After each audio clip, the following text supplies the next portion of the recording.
Hey guys. Hey guys. Konnichiwa. Bit of a bummer of a topic today. I want to go through the process of how having a miscarriage works in Japan. Thank you. So earlier this year, I had a miscarriage with my first ever pregnancy. It was a planned pregnancy after a really long time of fertility treatment. So it was pretty devastating. All things considered, I think I've handled it pretty well for a lot of different reasons. One is that June has been so above and beyond supportive throughout the whole process. But a lot of people don't talk about miscarriages that much, even though it's really common. Yeah, but it's sad. Yeah, from the first place, just pregnancy in general is like that person's business. They have the absolute right to share as much or as little as they want. But I do think that maybe sharing my process could help some people who find themselves in the same situation. Spoiler alert, I think my experience was like relatively good. I didn't have a bad experience with Japanese doctors or clinics throughout nothing their fault throughout any of like my pregnancy and miscarriage process. But before I get into the process itself, I think I have to explain how Japanese healthcare system works because it's very different from America. I don't know about other countries. I can only compare it to America. But in Japan, first of all, there's national healthcare. If you live here, you have to have national healthcare. You pay every month. It's like, depends on your income, how much you pay. And then anything covered by national healthcare, which is most stuff, basically anything medical related, including like dental stuff, the government pays 70%, you pay 30% of the actual cost. And the actual cost is so much lower than in America. Like they're reasonable costs, and then you pay 30% of that on top of like whatever your monthly payment is for national health care. There's some details like a limit to the absolute amount you can spend in a year for healthcare, and if you spend beyond that, then you can get like reimbursed from the government. There are also like reimbursements for pregnancy related things. あとは高額医療制度っていうのもあるね。高額医療制度は literally means like a very expensive surgery or the medical care. So this is just a sort of like a made-up example, but let's say you get a cancer, for example, and then let's say it's gonna cost 10,000 USD. Because of this 高額医療制度 system, you don't have to pay the full amount.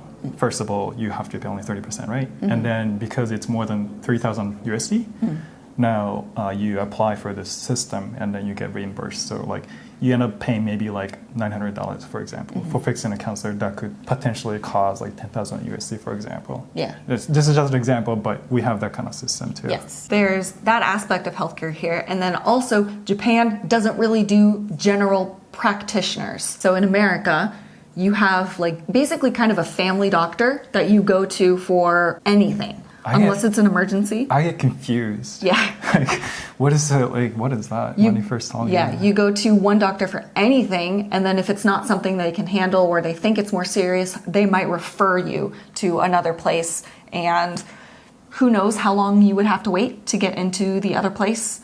For like dermatology in some places, like you could be waiting half a year, 9 months, I don't know, more. Half a year. To get into... just to like get your like dermatology appointment after being referred by a doctor. Don't your body condition like totally changed by then, and like don't we like Yes. In Fukuoka there is a foreign doctor who's multidisciplinary, so you actually can go to him as kind of a general practitioner because he does a lot of stuff, but for the most part every individual clinic is specific. So there's an ENT clinic, there's an orthopedic clinic, there's a vascular clinic. You just go wherever you think your problem relates to. If you don't know, you can always like call on the phone and explain your symptoms. You're like, hey, I have this going on. Do you think I should come in to see you? And a lot of times they're like, well, I don't know, but sure, you can like come walk in. And on top of that, there's not really like in-network or out-of-network. Everything. If they're a licensed doctor, it's probably going to be covered by national health insurance, assuming you're going for something like healthcare related, not like cosmetic. Basically anything like genuinely healthcare related, it's covered. If they don't cover, they'll tell you specifically beforehand. There's some like stuff for the dentist, for example, I think. So basic dental healthcare is covered. There are like, if you want to get like a special treatment that's like maybe looks nicer or something, then that might not be covered. They'll tell you. Yeah. Granted, I do not live in Tokyo. Tokyo has like a little bit under 50 million people living in it in the greater Tokyo area. Things might be a little bit busier there where maybe you need to make specific appointments for like popular clinics. I would guess. We live in Fukuoka. It's still a large city, but not the largest. We also have in lived Japan. in Aichi as well. Yeah, and we've lived in Nagoya Aichi. area. And for a lot of places, you can just do a walk-in. Like every clinic will have their set walk-in hours. So a lot of the times if we need to go to a doctor, we get in like same day, next day. Maybe sometimes we have to make a reservation and it'll be like sometime within the next week, but it's usually pretty quick. So I got a positive pregnancy test on like a Friday night. We had already picked out a birth clinic we wanted to use. We made a reservation through their app and we went in on Monday for my first like obstetrician appointment. For this video, I will only be able to go over like my experience. I can't do generalizations for all of Japan. I have heard people have a lot of negative experiences with doctors here. I was so terrified to pick this. I have in the past had negative experiences with some doctors, especially dentists here. And that led me down a path toward a system that has helped me pick out basically only good clinics and doctors ever since then. It's a very common sense approach to things, but if you're from America where you always go to like a specific general practitioner or you're wary of things that have to be like in network or like appointments can take a long time, it might not be your first thought, but you can go anywhere. Go to places with good reviews, even if they're a little bit farther away. I know this occurs even for some of my friends who are not from America, some of my foreign friends who are from other places, like they just go to wherever's closest because that's most convenient. Like a lot of times if you're living here, you're walking, you're riding your bike somewhere. So it's not like America where you're like, oh, I can just drive for 20, 30 minutes, that's fine. So people, maybe you don't think about it and you just go wherever is closest and then you have a bad experience. Now that I think about it more, I think that the demand and supply, maybe the supply isn't that as much as like here, maybe. Like here, it sounds weird, but it almost sounds like, oh, hey, where's the closest convenience store? Where's the closest McDonald's, for example, a fast chain? And then you just pick one out of several, depending on where you live. But like Google Map and you just enter and then there's several pops up usually. Yeah.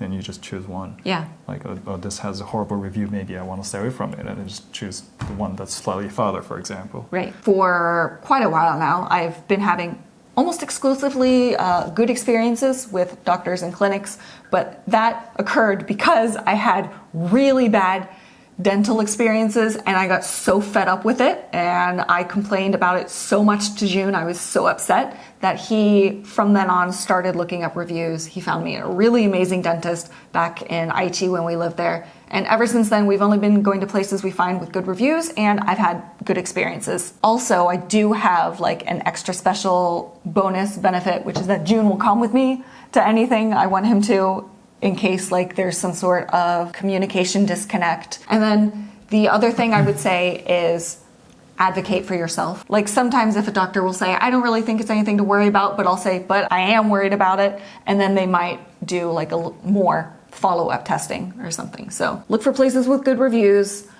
advocate for yourself, and if you have like a trusted Japanese person you can go with to help communicate for you, if you think that might be an issue, that can help as well. So some doctors say they sort of like speak English. Yeah. A lot of doctors will try to speak some English for you. With their medical schooling, they've had some sort of English training. So a lot of them will be able to tell me the medical words in English for things. Or just find English-speaking doctor. A lot of the way that medical treatment works here is, like in America, you go into a private room, you sit down on one of those like medical beds with the paper sheet on it that they replace. And then, paper sheet. yes. And then back when I lived there, you would sit there for like 40 minutes and wait for the doctor to come in, and they would chat with you for just a couple minutes and then they would leave. Here, you go into the doctor's office. They might have another bed in there if it's a place where they'll do a quick checkup on their own. If it's not that sort of place, then it's just an office. They're sitting behind a desk. They've got a computer. You discuss with them what's going on first. Then if you need it, they might send you to another room for a test or procedure, and then you go back to the office, and then they will explain things to you. They will draw pictures. They will turn their monitor around and show you pictures or diagrams to make sure that you really understand what's going on. This is my general experience. And it was the same with both the fertility clinic and the obstetrician. They draw pictures, they write down names of things, they explain things. You went to many different types of doctors. I've been to so many different types of doctors. The other thing I would say is that there are also hospitals that have clinic hours, like walk-in clinic hours for their specific specialties. That is where I've generally had like my least enjoyable experiences. They tend to take longer for me to get in, and those doctors haven't seemed, I don't know, as friendly to me as like individual clinic doctors. In some cases, if you're like in a more rural area, you might not have as many options for individual clinics to go to, or maybe you might have to go to a hospital. That might be the best place for you to get seen. But in general, I prefer going to smaller clinics that have good reviews. A lot of individual clinics, dermatology offices will be busy, but for like some of the really specific small ones, like urinary clinic, I don't remember what that's called. There's never a long wait. When I've had UTIs, walk in there to that clinic, there's maybe like 2 or 3 people, but it is never a long wait. We learned a great lesson from that there. Yeah. Do not ever use bidet in Japan. Do not use Japanese washing water feature. Yeah, if you're prone to, I'm not allowed to use bidets anymore because that's what was giving me UTIs. It's very, very sad. I love my bidets. The water, what's it called? Mold, right? Yeah, there's like a specific type of mold that can grow in the bidet, and you can't clean it out. It's impossible to keep it clean. If you're prone to UTIs, just side note, don't use the bidets in Japan, very sadly. Okay, so those are my general tips, first of all, for choosing places to go. You will be also choosing a birthing clinic. Most people giving birth in Japan will go to a birthing clinic, which is a specific clinic just for women giving birth. Oh, it might be a women's clinic in general. They might do other things for people with female anatomy, and that's most likely where you'll go to give birth as long as you don't have a lot of complications where they might need to send you to a hospital. In Fukuoka, I think the fertility doctor said there are 6 clinics that offer epidurals. Epidurals are not that common in Japan. Most Japanese women do not get epidurals for giving birth. The medical thinking behind that is that numbing the area makes it harder to push, which could lead to like slightly more difficult birthing experiences. So doctors prefer not to give epidurals, but you can get epidurals. You just have to find a clinic that offers them. And one thing to be careful about with that is that an epidural requires an anesthesiologist. Some of the birth clinics that offer epidurals do not have one of those on staff, so they have to call in an anesthesiologist for you specifically, which means that they will set a date for you. They will reserve a specific time for that anesthesiologist to come in. So you have to give birth on that date at that time. Otherwise, you do not get the epidural. So if you go later, they will induce you. If you give birth earlier, you're out of luck. You're probably not going to get an epidural. We found a clinic that has an anesthesiologist on staff. So I can get an epidural whenever it needs to happen. And it was a clinic with very, very good reviews. There are quite a number in Fukuoka that do not have good reviews. A lot of them, the owner is an old man, and some of the reviews would be like he really like dismissed my pain, or like he really seemed like he just cared about money. I've had friends here who have had like really bad experiences with birthing clinics. We found one that had great reviews. I knew someone who gave birth there who said that they liked it. The staff there was like really nice to me. So reviews, careful of epidural stuff. So I got pregnant. Miraculously, we were very excited. Went in 3 days later, got our first ultrasound, in the beginning of a pregnancy here, you get an ultrasound like every 2 weeks maybe, or if like they're concerned about something, maybe every 1 week. So I started my ultrasounds at 4.5 weeks pregnant, just under 5 weeks, very early. And by 8 weeks, there was no heartbeat when the doctor said that by then there most certainly should have been. When that first happened, she said she wasn't sure if she could, not a heartbeat, but heart-like activity. It's not really a heart yet, but there is like some movement that they should be able to detect. She said she wasn't sure if she could detect it, so I should come back in 1 week. Came back again and she was like, all right, so there's nothing going on here. I should be able to detect it by now. Make another reservation for sometime within the next week. I would recommend at this point a D&C, which is what she said, and then they would check again, like before the procedure. So like we basically triple checked before the surgery, right? Yeah, so before the surgery, I went in again for another check and there was nothing, and like the growth had also stopped at that point. So she was pretty confident, and so I had my D&C procedure that day. She gave me the option. She said that I could, if I wanted, wait for the miscarriage process to start naturally, or I could have a D&C. I did not want to wait for that to happen naturally. I had what is called a missed miscarriage, which is where your body does not recognize that it has miscarried. So I could have been carrying around my dead baby for a month or longer before my body even realized it wasn't alive anymore.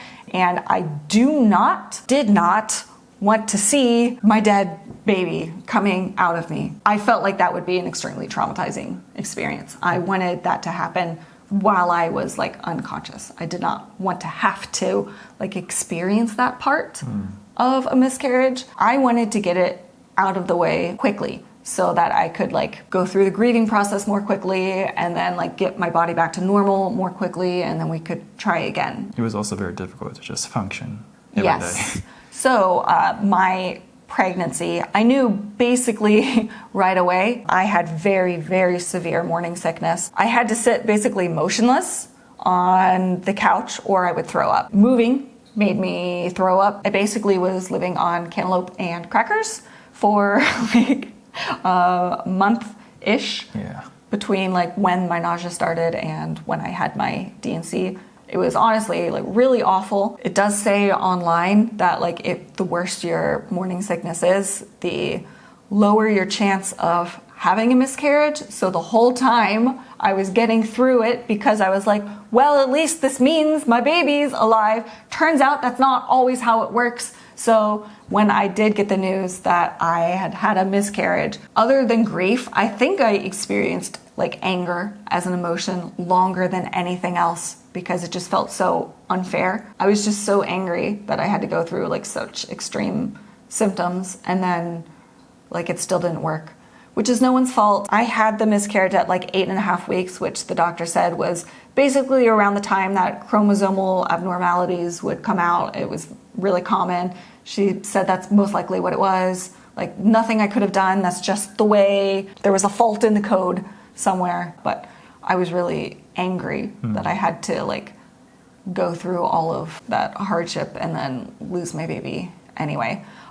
But that said, I think I handled overall the miscarriage period pretty well. I have a history of like severe depression and anxiety. So I was worried in advance that if something bad happened with this pregnancy, that it would like not go well for me mentally. So I wanted to stay on my antidepressants the whole time, which I did. That helped. And then there were a couple other things that I think really helped. One is that throughout the entire pregnancy, from the beginning, June was so supportive and helpful.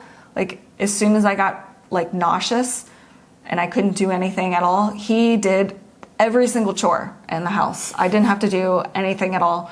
I felt really bad because I'm not consciously growing a baby. Like, it's a thing that's happening in here. I know it's happening, but I don't feel like I'm putting mental effort into it. So I felt like I was doing nothing. But June kept saying that, like, I was growing a whole human. So, like, I should just rest. You're growing a baby. Yeah. I could just feed the cats again. I can clean the litter more again. That's it. That was really helpful. And June was really emotionally supportive. Actually, when it comes to the household stuff, because you were not able to eat the things that you were able to eat before, that actually less burden. It was easier.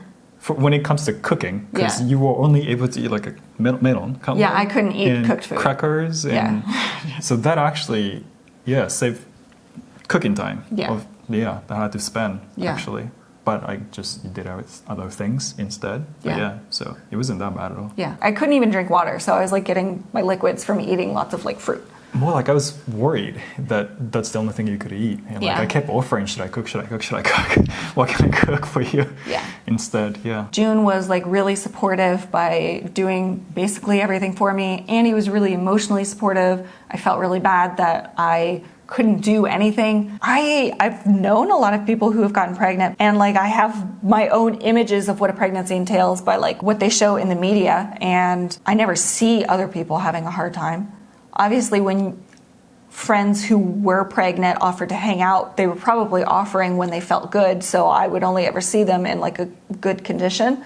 So I felt like, why am I like unable to handle this when it seems like other women can? But I think that's just another part of pregnancy, which is that like a lot of women, you know, they're working, they don't have a choice not to work.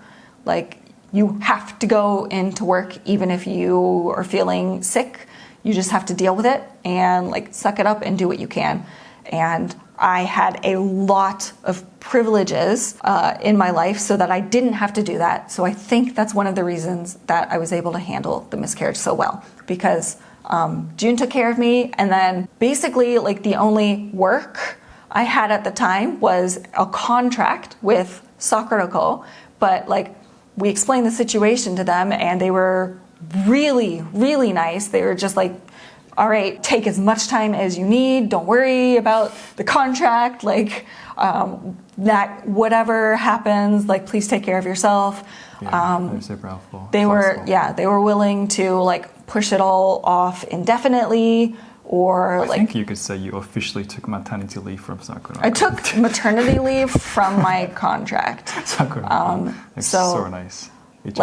And that is a huge, huge thing. Not having to force myself to go to work and like try to hide what was going on, when like so many women in the early pregnancy, they don't want to tell anyone, so they have to try to hide their symptoms. I think my mental health would have been like terrible if I had to go through that, but I didn't. So I had these huge privileges, and I really, really think that's why I was able to handle it well. So, I mean, it's not like I had a good experience. I was really miserable when I was nauseous, because I was nauseous all day, 24 hours a day. And couldn't eat anything. It was basically like torture. I remember like Googling 7 weeks pregnant and miserable, and then just reading pages and pages of women saying the exact same thing. So I know that's not an uncommon experience.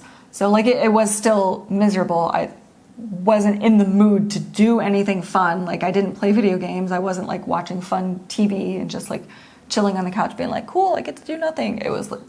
It really did kind of feel like torture, which is another one of those reasons I was so angry that I did have a miscarriage, because I was like, am I gonna have to start this over again? Am I gonna have to do this whole like horrible nausea thing again? Anyway, I am really grateful that I was able to take off work, because that is a huge advantage. It has only made me like Sakurako even more. Like, we already liked them. June's met them in person. He's done all the factory tours and stuff. They're so nice and cool. They've been really great to work with. It's only made me want to keep working with them more. So I'm gonna do a sponsor in today's video about talking about my miscarriage experience. So we're gonna cut to that. Enjoy your snacks. You deserve it. You might be wondering if our cats were really helpful and loving during my difficult pregnancy tribulations, and no, they were not. These are not the types of cats who come to comfort you when you're sick. Not at all. Not a single one of them. They come to you when you get hungry. They come to you when they want food. Thank you to Sakurako for sponsoring our video. Stop it. What are you doing? Sakurako is a monthly artisan Japanese snack box. Every month the theme is different. This month it is Taste of Kyushu. お、九州来たね。 It's us. We live in Kyushu. Yep. Japan has 4 main islands. Kyushu is the southernmost one. This is Kyushu. This is our prefecture, Fukuoka. Every booklet comes with cultural information. This is Takachiho Gorge. We have been here once before. This is in Miyazaki Prefecture. It was beautiful. It's so beautiful. I loved it. We didn't get to do a boat trip because the river level was too high. Sakurako also works with local Japanese snack makers. The booklet also has allergen information for all of the snacks. Every box also comes with tea that pairs with the snack items and 1 tableware item. This month it's chopsticks and chiran ryokcha green tea. Oh, this is so good. This is Kumamon. He's Kumamoto's mascot because everything has a mascot in Japan. Everything. Actually, I don't know what the mascot for Fukuoka is. Probably not a great one. That's Because probably why. Kumamon is so popular. I just go for Kumamon. I'm gonna try this award-winning senbei. Look how beautiful this is. I try to make something like this and I miserably fail. I know how difficult it is to do this at home. Just a whole bunch of like seeds and stuff pressed together with some sort of, oh my gosh, it's so good. Sort of like honey or something in there. Yeah, it is a sweet white honey glaze. I guessed it correct. Gyokuro chocolate wafer. Gyokuro wa ne, it's like one of the top type of green tea. This is quality wafer. It's not a really light, airy wafer. It's like much more dense. And the cream was really thick and creamy. Genuinely some of my favorite flavors that we've had. And also, it's Kyushu. He looks calm. As soon as we forget about him for one moment, he'll be all on this stuff. He's so excellent that he can hide in plain sight and you will still forget he's there sometimes. He just winked at me. If you're interested in trying this Taste of Kyushu box, you can get $5 off your first box if you use our code and link in the description. Thank you so much to Sakurako for sponsoring our channel and just being really great to work with. It took a huge load of stress off of me to know that I had just an open-ended as long as I needed to take time off. Doesn't matter that there was a contract, they're just like, do what you gotta do. I'm really grateful to be able to work with them. All right, let's hide all this stuff from Poki and we can get back to the video. So we've gone over general Japanese healthcare, how I handled the miscarriage, which I felt was pretty well. All things considered. And now there's how the process worked. I explained a little bit, which is that you make an appointment with a birthing clinic somewhere. They have like a set schedule to follow. You will do a lot of ultrasounds. They are, as far as my experience has been, it's only internal ultrasounds. So it's all ultrasounds with an internal wand, which is also how it worked during my fertility treatments. Every single time they had to do the internal ultrasound to figure out like exactly where my follicle was, how big my follicle was and stuff, which in the beginning didn't like that. That was not fun. Felt like that really, took a lot of the romance out of getting pregnant, if there can be such a thing. I did get used to it over time. Now I'm not really fazed by it, but it is a lot of internal ultrasounds, a lot, especially if you're doing fertility treatments. What I've heard from other people, I've never been pregnant other than this, so I don't have any like pregnancy experience in America or anything like that. But I have heard from other people that like Japanese doctors here don't give you a lot of information on like what to do, what not to do during your pregnancy. So like that's kind of a self-study sort of thing. Like you look up what you think is best. They don't really have that many rules around like what you can or should not eat, but you can ask as many questions as you want. So this goes back to the like advocating for yourself. If you don't know something, just ask questions. They will answer everything. Like they're not going to kick you out of the office. So just like ask whatever you want. Write down a list before you go in. So we would always have a list of questions that we were unsure about. that we could ask while we were in the office with the doctor. June was allowed to come with me for all of my appointments. He could come in to the ultrasounds like with me. How they do it is that Japan has robot chairs. So you sit Winnie the Pooh style in a robot chair. The robot chair moves you automatically and like positions you. You don't do anything. There will be a curtain at your stomach. So everything Winnie the Pooh style is on the other side of the curtain. What's Winnie the Pooh here? You can have a top on, but you're no bottom. They'll put a towel on your lap, but I mean, you're Winnie the Pooh with Oh, so that's what you mean by Winnie the Pooh. Yeah. Okay. One other thing was that they do not have good nausea medicine for morning sickness. The only thing that my doctor could offer me was, I think in English it's called Reglan, which is used for reflux GERD. So it helped a little bit, but it was definitely not enough. I think they said that's the only like safe one. Oh, okay. You could take that while you're going through pregnancy. Okay. That's why.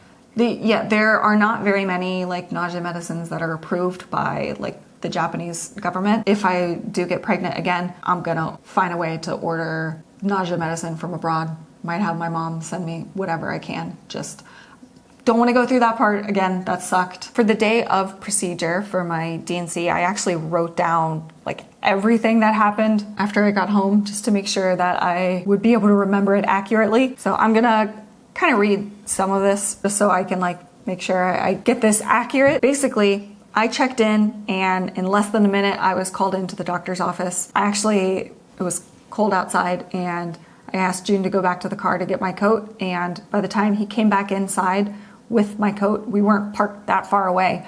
I had already consulted with the doctor and gone into the ultrasound room, so June had to go straight to the ultrasound room. Every time we made reservation, so we had reservations. Yeah. Each time. Yeah. The doctor asked me if I had any change in symptoms, and I did not. So she said she would go ahead with the ultrasound check. She would also put in a tube through my cervix to inject a local anesthesia. With the ultrasound, there was still no like heartbeat-like activity. The doctor said it didn't look like there was much growth either, so we could proceed with the DNC. So she inserted the tube, injected the anesthesia, and then placed gauze inside. There was some cramping for a few minutes until the anesthesia took effect.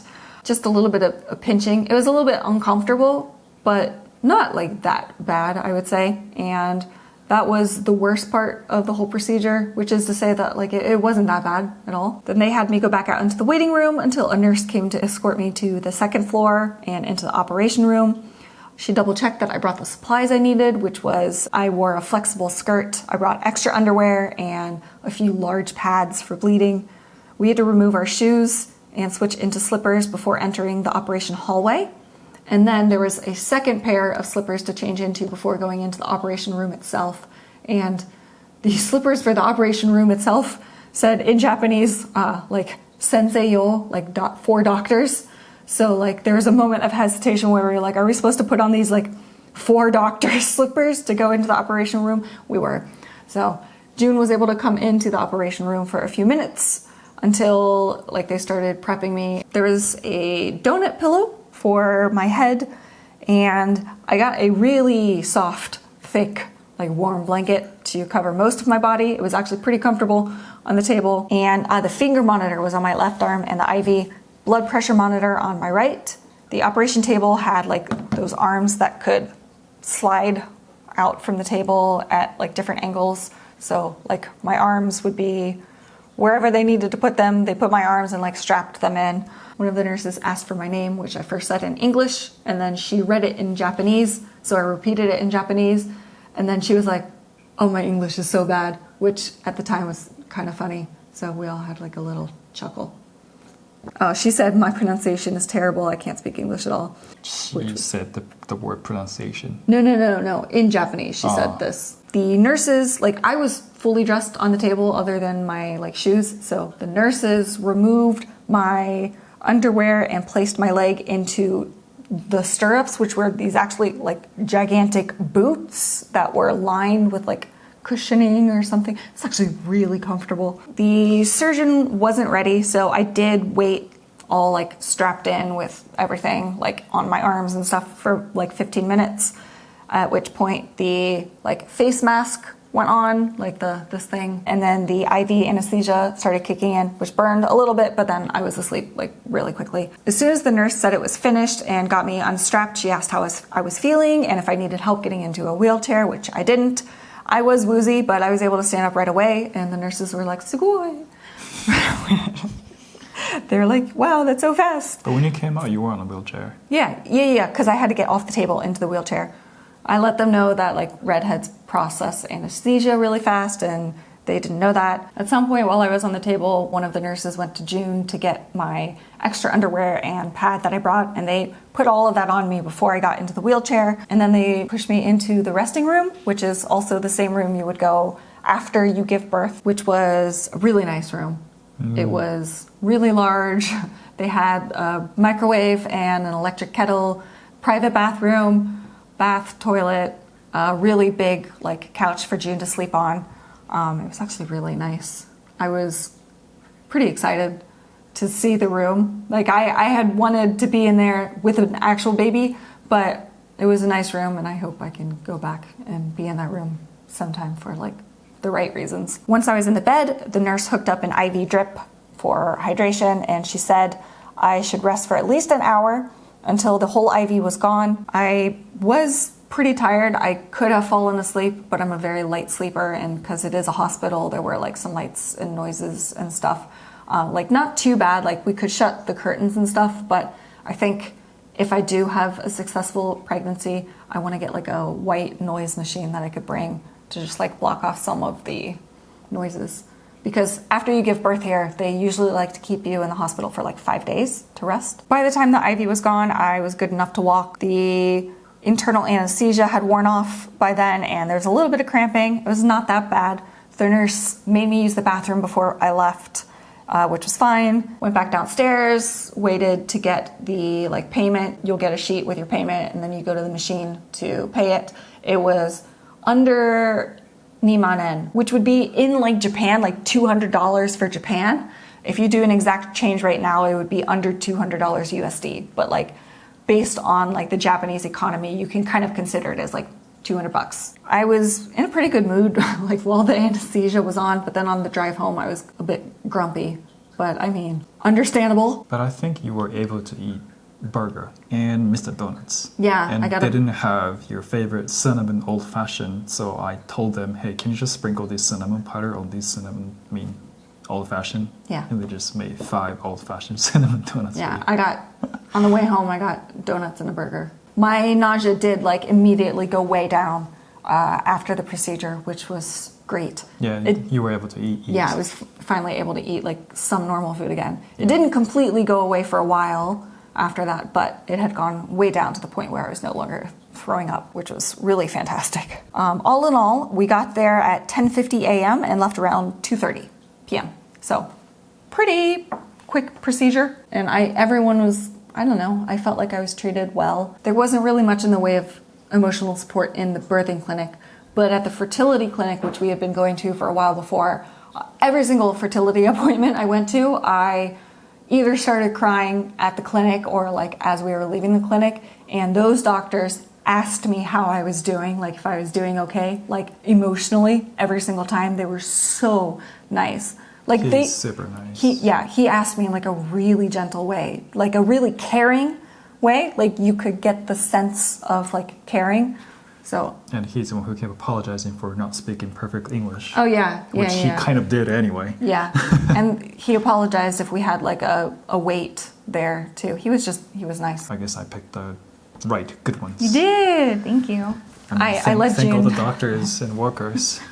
Yeah, for being nice and helpful for us. I let June do the research for finding me good places. I mean, I do my own like review, like reading too. But so I went in 2 weeks after for a checkup. During the DNC, they did a biopsy just to make sure things were like going as they should. Then I got my results 2 weeks later when I went back in, and things were fine. It sucked. It was really devastating, especially after having like being so nauseous during the pregnancy. But I think I was able to like grieve in a healthy way and get through it in a healthy way. thanks to a lot of the things that I mentioned earlier. You went through one of the biggest changes that could happen to women in a very short period of time. You did a great job. Thank you. If there's anything I can get out of this, I hope that like this information could be helpful to someone else. Like even if it's just one person, then I'll be like, okay, well, you know, at least something came out of this. Yeah. So. I'm sure it's somewhat interesting, even if you were a man too. Yeah. Also, thank you guys for being so supportive the whole time. Like, I knew our viewers would all be like supportive because you're generally like, especially YouTube has changed a lot over the like, I don't know, 15 or something years that we've been on it. It's been a while, but people have gradually gotten like more and more supportive. I knew ahead of time that people would be totally great about things, but everyone was. So yeah, also thank you. We read all your comments. Thank you so I much. do. I read like the first couple days that a video comes out. I read like everything. Like I don't know, connecting with people it's always been one of my favorite parts of making it still the video. sounds wonderful. Anyway, thank you guys for listening, and we'll see you again next time. Bye. Bye.